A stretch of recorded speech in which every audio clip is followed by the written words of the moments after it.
ya koyeba ete bozali ebele liboso ya baposte téléviseur na bino mpona kolanda émission ezwi na yango bandeko balandi ya émission ezwi napesi bino mbote bisika nyonso ezwani bino mpe etika ete kimia ya nzambe tata eyingela omabota na bino tokofungola basango ya mokolo mwa lelo na pasi mpe mawa na mayo oyo bazali koleka bongo na république démocratique du Congo kasi bayike mpenza bazali kokotolo te ntina nini ya likambo oyo ezali kokomela bango na mboka kasi bayike mpe bakomi lelo na bitumba ya milimo na bango yali lisusu kimia te na ntina ete bayebi te nini basala kasi lelo mpenza tokoanalyze ndenge tolobaka na bino awa ezali esika oyo toanalizaka ensemble toconscientizaka tomobilizaka tosensibilizaka tosalaka bongo éveil patriotique mpe tolongolaka peuple congolais na molema papa Denis nzambe abatela yo mpenza papa abomba yo pamba te etumba ya Congo tobunda yango mpenza tikino bongo na liseko ya république démocratique du Congo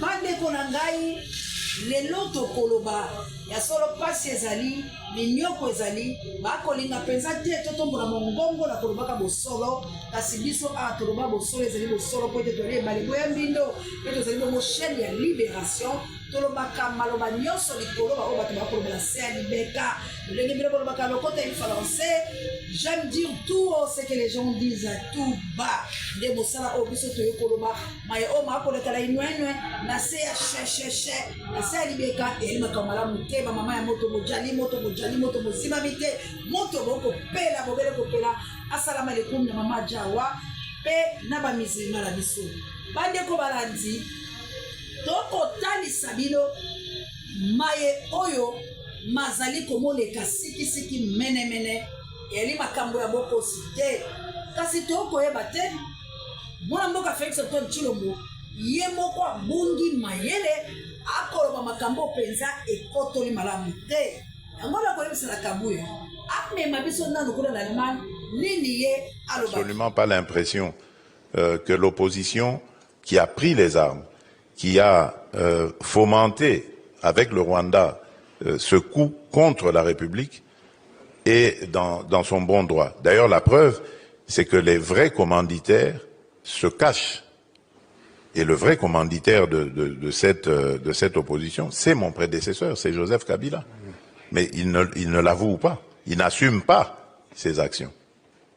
Ndeko Kabuya ya solo to na pasi ya na pinter oto ko sala sikoyo boye boko landa biso na telefone pamba te tolobi tolingi Congo yango tozali na kosenga kala bino bayeba biso soki toyebisi bino likambo boyebaka na komosela biso na molo mbango pamba te yali kopesa pasi pe mawa toali na bitumba ya molimo toali na bitumba ya nzoto moto akosepela te tosala mosala nzengeleke nzambe azali kosenga na biso bitumba ezali toyebi bino mpe boali na pasi kasi kosunga chaîne na bino mpe bolobeli yango océan de la presse congolaise mpe kaboya l'homme puissant po ete bamateriel bazala ya malamu ezali bongo mabe te yango totondoko mama Jolie na mama na mosala kitoko basalela biso mama Dolo ata kotokoyokala lisusu te nzambe akozala mpe akobatela kopesa bino makasi bamama missionnaire na presse fonde na mboka nita babe ifo kuyo moto bamama na ngai toyali na posa ya pili ya kamera yali kobela $20 soki $40 tozwi mibale esunga biso po ete tosala mosala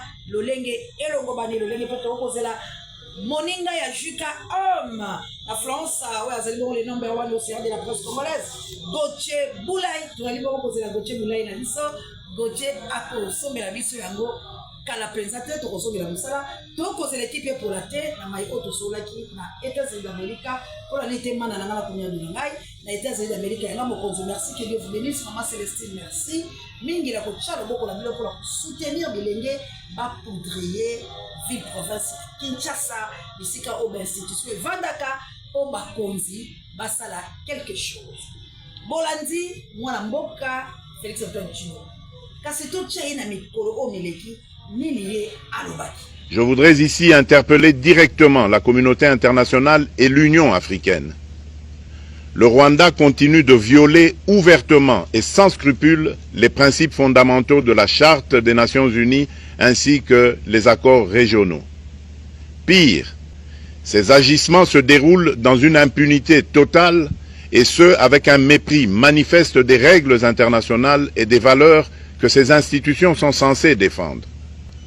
Cette attitude arrogante, qui ne cherche même plus à masquer ses forfaits, est une provocation inacceptable à l'égard de notre souveraineté et de la stabilité régionale. La présence de milliers de soldats rwandais sur notre sol, leur soutien politique, logistique et militaire à leur pantin du M23, ainsi que leur implication dans l'exploitation illégale de nos ressources naturelles, nous conduisent tout droit à une escalade aux conséquences. Tantôt ezali Rwanda, yali bongo Kagame, asengaki la communauté internationale, akende na libanda ya mboka Kabila. Finalement, nani azali kobundisa Congo? Nani siko monguna ya République démocratique du Congo? Po yebo ko mona mboka Félix Antoine Tshilombo, maele mabungi. Ako toko tana monoko, ako yebelo ko kosala te. Yango ba africain mususu, balobi na yeke azako lobaloko la porte-parole. Akolo baloko ministre de la communication, makolo baloko président de la République, lokolo ba Ibrahim Traoré, lokolo ba Konzi Mususu, oyo ba ko Kamba Filika, bakolo balatela bikolo la bango, yakolo bande lokwa Chaku. Po malako akolo ba ko yeba lisusu te. Pambate, bakolo balayete déclarer guerre na maloba na moko lobaki moindre escarbouche. Yako vali sa deux chambres pas pour ça quelque chose. Petit kilo lelo, bako zo bamboka lokwa la théâtre. Bako zo bamboka lokola na théâtre.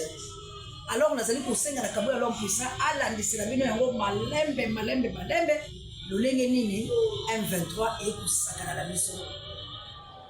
Yesu we. Baingie tu tunateseka tunahangaika. Hai. Yesu we. Abata wapiga masasi.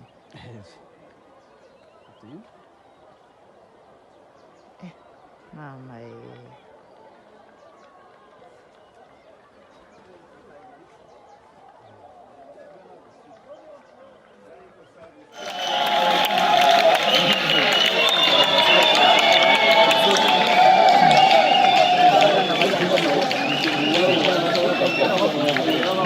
Voilà, ils ont fait leur entrée dans la ville de Bukavu. Direction gouvernorat de province, les institutions, voilà. Ils sont dans la ville de Bukavu désormais. Voilà, c'est confirmé.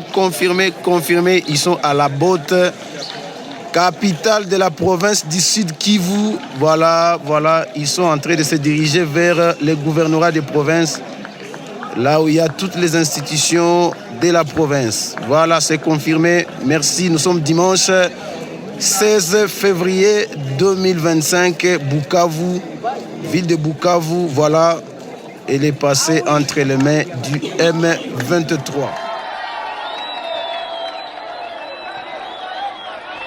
C'est l'entrée du M23 à Bukavu, applaudi par toute la population. Ici nous sommes précisément à Bouindi, commune de Bagira, l'entrée. C'est-à-dire qu'ils ont déjà passé Kavumu et ils sont bel et bien entrés dans la ville de Bukavu. M23, voici les cortèges du M23, applaudis par la population qui pillait l'abraliment. La population est en train de piller l'entrepôt de l'abraliment. Et voici le M23 ce matin qui fait son entrée dans la ville de Bukavu, applaudi par la population. Voilà, c'est ça l'information.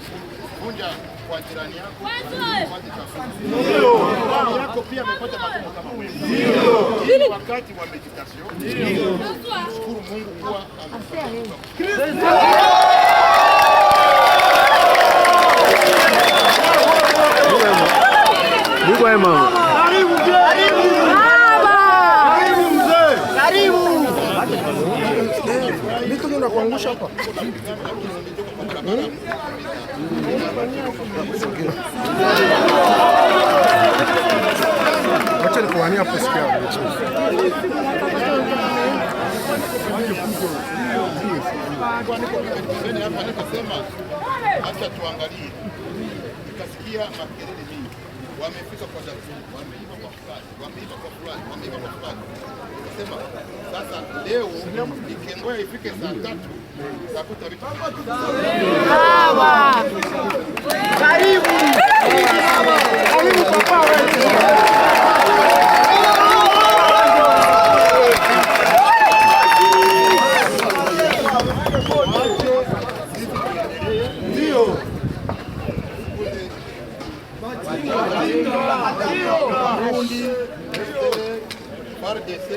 Wote waende. Kwa jeshi nzuri. Haingi wapie, haingi wasole, haingi ndio.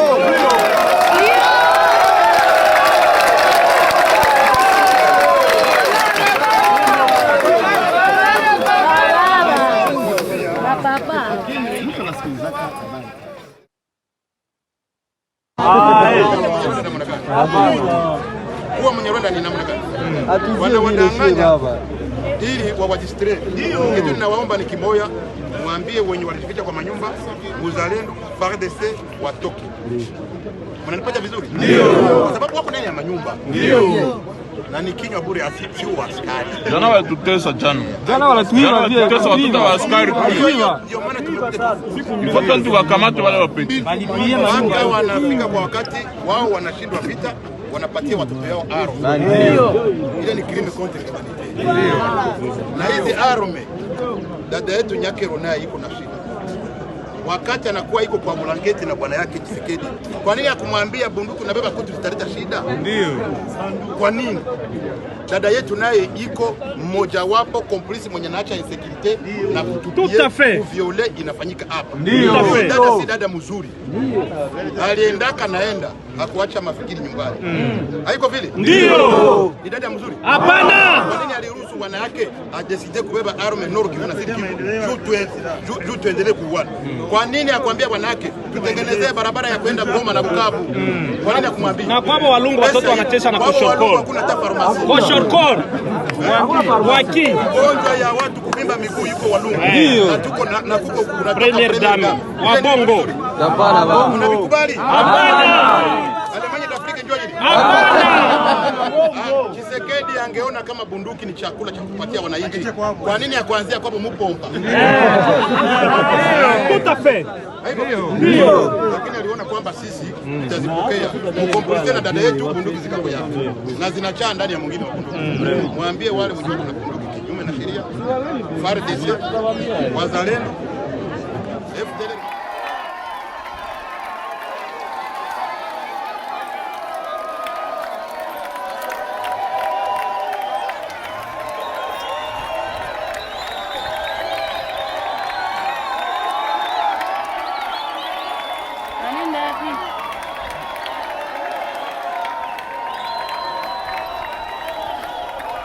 Kaliama yuko nenda. Yote temesha.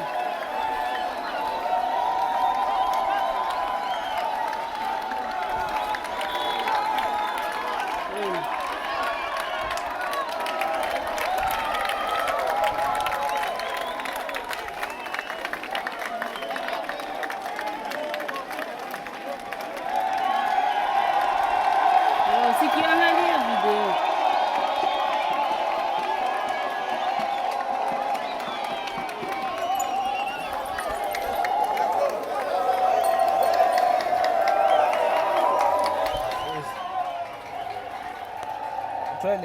na banzi bomoni entré na bango bomoni lolenge nini bakei na gouvernorat bomoni lolenge nini bakopesa malako na bakongomani pe bomoni lolenge bakongomani basepe na bango bomoni na entré na bango lolenge nini bakongomani bakei piller brasserie bakobimisa na milangi bakobimisa bakazier na tina ete bakomibeta milolo maboko lelo nanga komi populaire.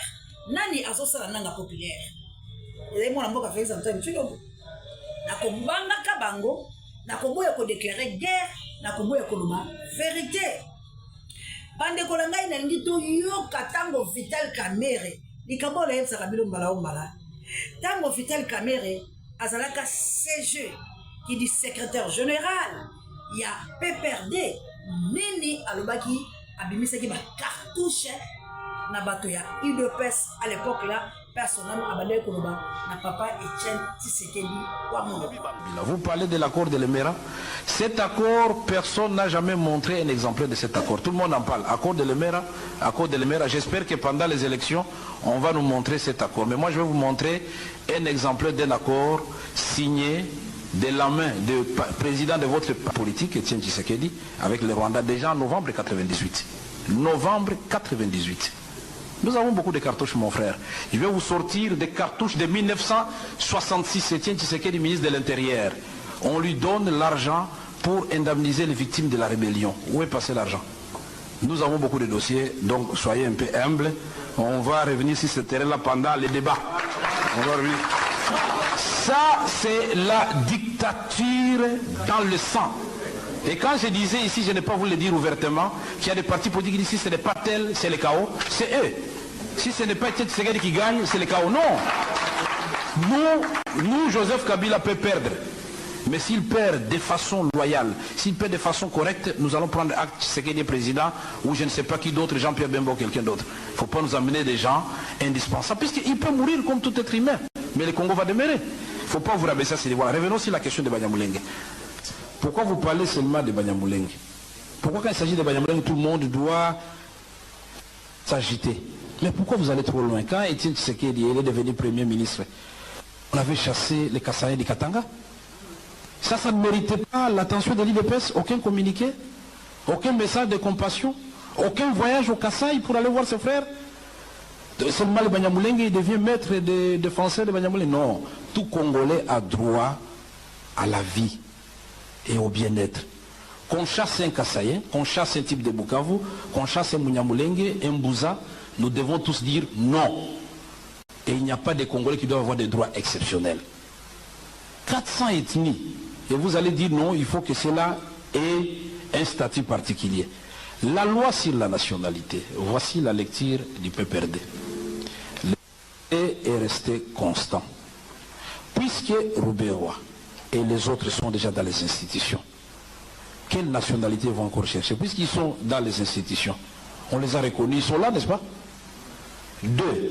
Nous disons, cette résolution de Sun City telle que nous l'avons prise, qui doit être coulée sous forme de loi. Cette résolution ne parle pas de la double nationalité. Pourquoi au moment où visiblement le Rwanda dit, moi Paul Kagame, je vais attaquer le Congo? C'est quelque chose de curieux. Massacre de Gatumba. Les victimes sont congolaises. Et le gouvernement congolais donc a droit à des messages de compassion de la part d'autres gouvernements du monde. Et voilà que le Rwanda se lève et dit non, puisqu'on a massacré les Congolais à Gatumba, moi Paul Kagame, je vais attaquer le Congo. Est-ce que vous avez une explication à ça? Logique. Les chefs d'état-major de l'armée du Burundi, nous allons attaquer. Non, ça c'est s'amuser avec d'autres pays. Là, moi j'ai dit non. Monsieur Paul Kagame, vous n'allez pas faire une promenade de santé au Congo. Et si vous estimez que c'est ça, inciter le peuple congolais à la haine, et que le message de Paul Kagame c'est un bon message, j'ai dit monsieur, vous tapez à côté. Prenons le message du vice-président Roubaix-Roy. Vice-président Roubaix-Roy, il n'a pas été nommé, il est Munyamulenge, non. Il est vice-président chargé de la commission politique, défense et sécurité. C'est-à-dire de l'ensemble des 400 ethnies du Congo. Il est le vice-président du Congo. Il ne peut pas aller faire un discours pour dire non, on a massacré le Banyamulenge, les autres Congolais veulent nous tuer, donc nous quittons le gouvernement. C'est une accusation d'abord gratuite. Vous n'avez jamais vécu au Kivu. Au Kivu, les populations ne se sont jamais arrangées pour chasser le Banyamulenge. Ce sont les Banyamulenge toujours, Moutebousi et les autres qui attaquent les autres. Et nous disons, dénoncer cela, ce n'est pas inciter les gens à la haine.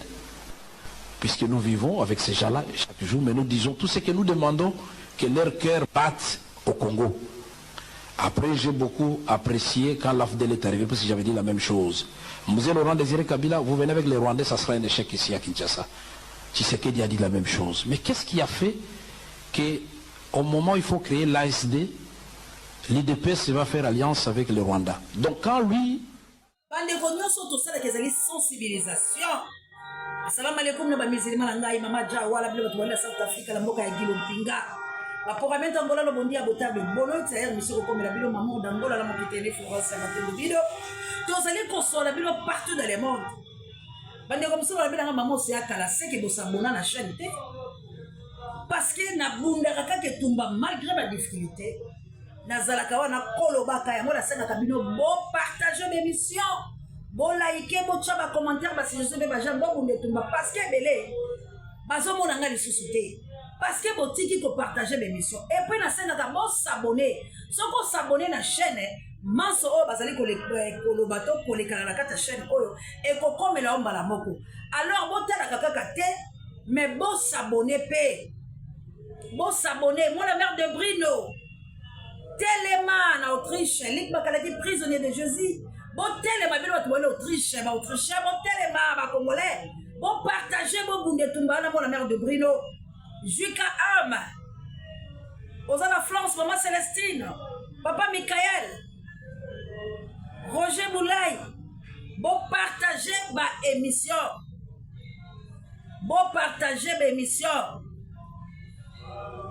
bon partager ma émission bon s'abonner dans mon partager pas mon Jean-Jacques aux abonnés d'Angleterre dans mon Big Daniel Ngende océan de la presse congolaise et puis on a mon compte d'Angleterre bon ça les tumba ya kosenga bato ba s'abonner ka puis batala ka didomi jusqu'à la fin to bunde tumba la ba dongolomi soyo parce que awande to lobaka vérité awande tozali komo kumbela bino mayema leka pe pola koyemisa bino boni makambo mazalaki tina makambo oyo mboke eko kende boye ba rebelle bazali koya ezali parce que Félix azwaki te na maponami ya 2018 ezali parce que mwana mboka Martin Fayulu Madidi nde azwaki lokola ya ndimaki badil na Kabila badil na Kabila ezalaki to Kabila bafutaka ye misolo o Kabila bate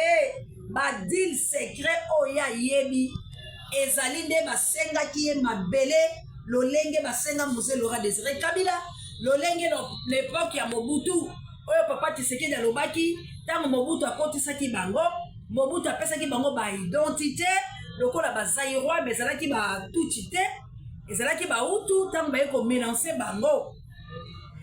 Alors tant Mobutu amonaki bango ba nibazo lokola ba mboka la kanza abotolaki bango ba identité pe boyebi ete Mobutu apesaki bango accepté bino nyonso boyebi kanza ya Mobutu alingaka mboka la ye pa alingaka mutu apese maboko te oya koongoto Mobutu a repoussaki Kagame pour la kokelo kozwa ebembe ya Biarimana Kagame azalaki lelo ko kolobala Mobutu te. Alors ba successeur ya Mobutu ba déshonorer patrimoine ba boy kolanda matambe ya mwana mboka Mobutu c'est ko Jonathan Otake Tumba kilame bokelo ko lefa mpe kato na akene yebisa mama la chabienne atele mama sociale Guillaume Ngangula otola posa la bino wali telme bele ba mama bonheur otola posa la bino mama Emilie Nzemba 12 pepela mbetolo mama musikie to ali la posa la bino pour soutenir pengambo yo mama Petelo na komela kiyo Valérie Petelo to a besoin ba pile mama Jenise Manga to la posa la bino mama Jenise Zalandu papi wali bele mama Wivine ba numéro la bino bunga meni ya mo benga bino bosala oya biso tope numéro ezali ko afficher liboso la bino wala pamba te sengeli to sunga ba petit ba poudrier ville province à Kinshasa et sengeli ba parlementaire ba siège de société et sengeli ba lia mbongo ya boleya te parce que sengeli ba sala quelque chose mboso alobaka la ba député alobi bolongo la ba groupe na makambo bozo sala bitumba oyo ezali politisé bitumba oyo ezali bitumba ya mwana mboka Félix Antoine Tshilombo ateka mabele ateka mboka ndenge Kabila atekaka yango na 2010 si je me trompe pas bakendaka kaka na Kenya pona kokele kosala makambo bango bazosala basinyaka bateka yango e Congo e lisusu kotekama davantage pona koluka Félix azwa bokonzi sika ba Congolais bazali koboya nini po basunga mboka la bango tala eloko oyo divise biso kabo ya chela biso vitu Congo kadi mushala wa royaume birumumvu Tshisekedi ka mushala wa bile bya chara bya tuteka biko election akabienda kabiko kuto memo kudono ambile ari mubengu urumbu kusoma muzambi byari mubengu rukadiela mumai beno rukadiela ko beno rukasoma na shakwe turuyeni mu Rwanda mwino kusoma momo karibu aha Congo ga mushala vraiment ga shala wa royaume Tshisekedi tuka bachale ndenda kachiri mchendele Congo ba bonda mushik oh Ida ali mwaba uji Bien neba Bien neba mfumu bien neba tufeta mwabe wabo Mwabe twayi mfeta bele Gitoenda no twambakazi Twambakaza Tuje bije bukalenga twambakaza tuje bije nyimbushi mishima twambakaza ka Tuje nyimbushi mishima mijimu byende byenzeka Chilombo kaji urwa maloba ya lolenge oyo bandeko Félix akozala roi baluba oyo pouvoir ya baluba bino bokanga minoko na bino alors maintenant vous les baluba boza wana na pouvoir na bino ndeko na bino nanga awa asalaki bino aza koya omoni ke tobandaki kopekisa eloko tolobi bino nde boye kokotisa division bino nde boye kokotisa tribalisme lokola bolingaki vérité te lelo tozomiseli bino bavideo na bino bozomona yango pourquoi parce que bozosala mabe parce que bosalaka mabe toza na 450 ethnie na sous-ethnie mais bino bolingi bobanir baninga mosusu bino boza minoritaire et voilà lelo etuluku ya bato bayebi histoire bien mais bakomi kopréféré nanga pourquoi parce que bakomi komona ete bango moko bamiseli faible nanga oyo azoyapela barwandais na nsima na ye nde bango balobi vomie nanga aya est-ce que eza ya solo nanga aza sauveur na bino est-ce que eza ya solo nanga azobundela bino est-ce que eza ya solo nanga azoya mpona kosauve bacongolais non akoyebisaka bino non nanga azali koya mpo mabulu babotola ye conflit personnel ake kokotela nsima na ye barwandais na baoccidentaux balobi bacongolais boza bazoba esengeli to utilisaka bino mpona kosasine bapropre frère na bino e tozokela suka parce que toza kosensibiliser partout mpe tozali kosenga guerre ezala long et populaire ndenge biso alobaki mais il faut bobimisa misolo vous no diaspora boza na caractère obligatoire ya koedela Kinshasa mpo Kinshasa nde soki ekoti likambo yango esali makambo bouta ye komona awa etango batubi baambassade bamindele balobi yango alors soki tokontinue bongo nazali komoyebisa bino mindele bakozonga nsima bakopesa lisu mandoki na Rwanda te mais ezali te mpo tozoyede Félix nada ezali parce que toza na amour patriotique biso tozali komona na lolenge oyo bino bozomona te danger yango tolobi on ne peut pas soutenir nanga pour Rwanda tokosala nango tierce minute tobomi bango maintenant bomona gouverneur lolenge kani azali kokima mpe boyoka na basoldat na biso nini bazali koloba tosilisela biso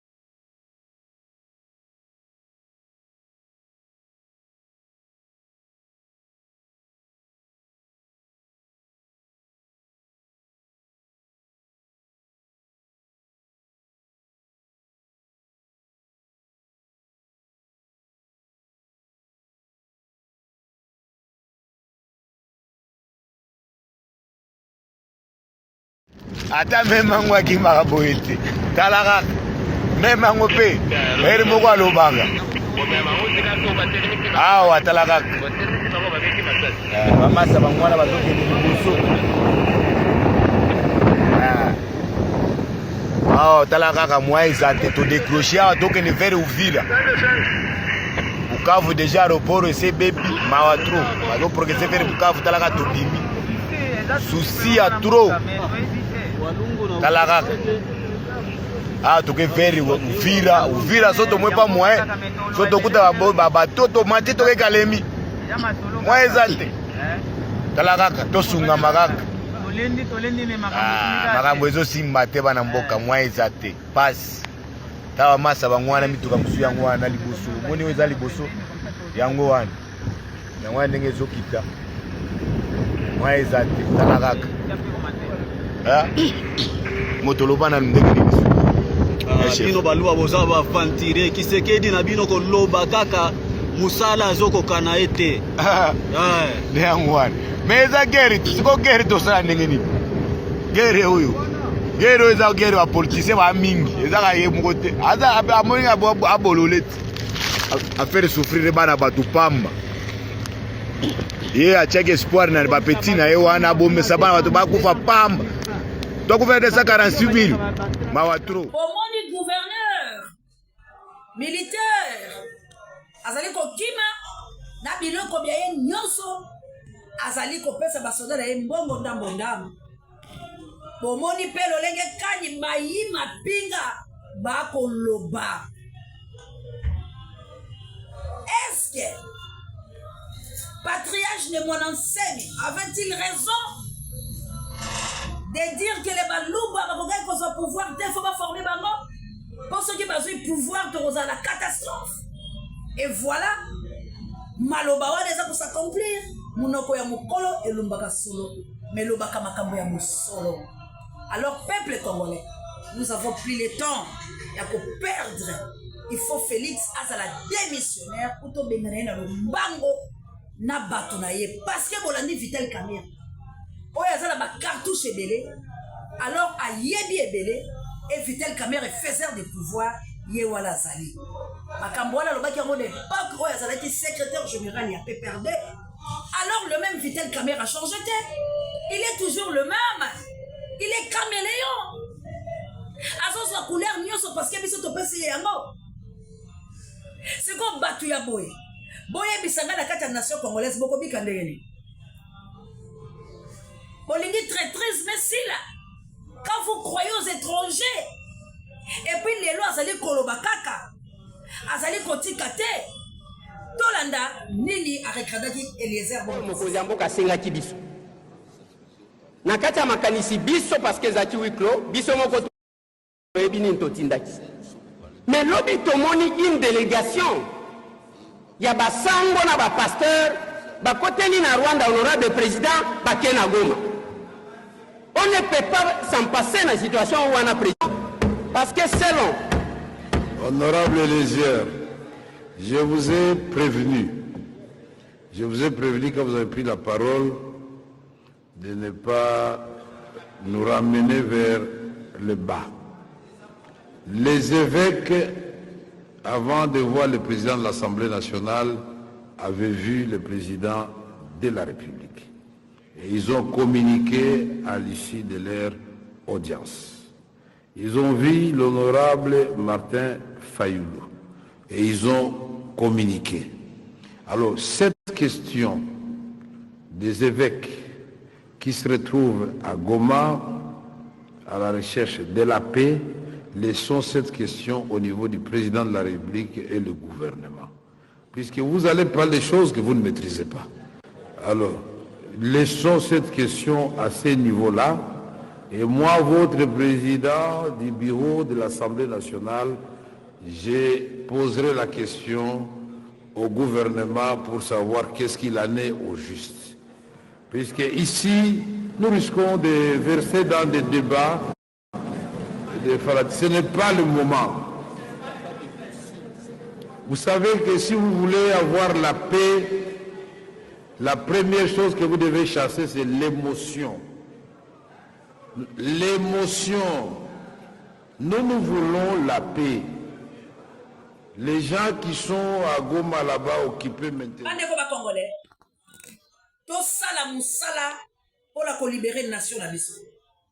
Oui, Félix a péché contre Dieu parce que Nzamba Ponaka était là, c'est kala kala.